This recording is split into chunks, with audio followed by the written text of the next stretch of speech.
Hello mga kabayan, ito pong napakagandang mga flowers dito sa park, dito sa may lugar namin. Papuntang park. Ayan, napakaganda, iba't ibang klase. Ang sarap sa mata, ang sarap tingnan. Ayan.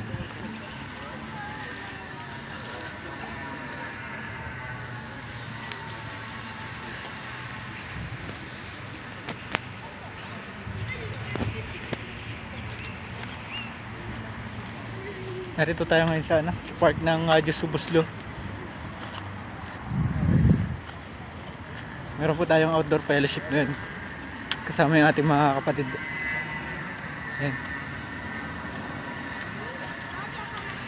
At sa biyaya ng Panginoon, binigyan tayo ng magandang ang panahon at araw ngayon.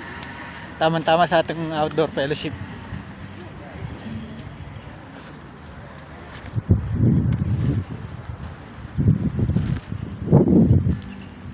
Yan, ang laki ng bell.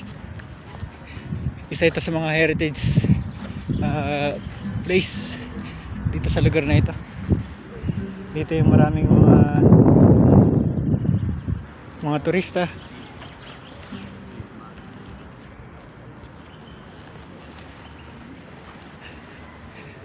Yan. Sakto-sakto yung init at ganda ng panahon. Kaya salamat sa Panginoon at sa mga lahat po na naggugunita ngayon ng Holy Week. God bless po sa inyo lahat. At hindi lamang tayo nagsasaya together with our family. Alalahanin din natin talaga yung totoong meaning ng Holy Week. Ano po? Nasa kabutihan ng Panginoon.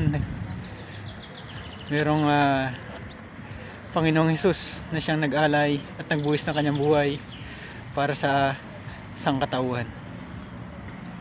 Kaya nga maging sentro ng ating buhay ang ating Panginoon, ang ating Panginoon at ating tagapagligtas, at wala nang iba pa. God bless you mga kabayan.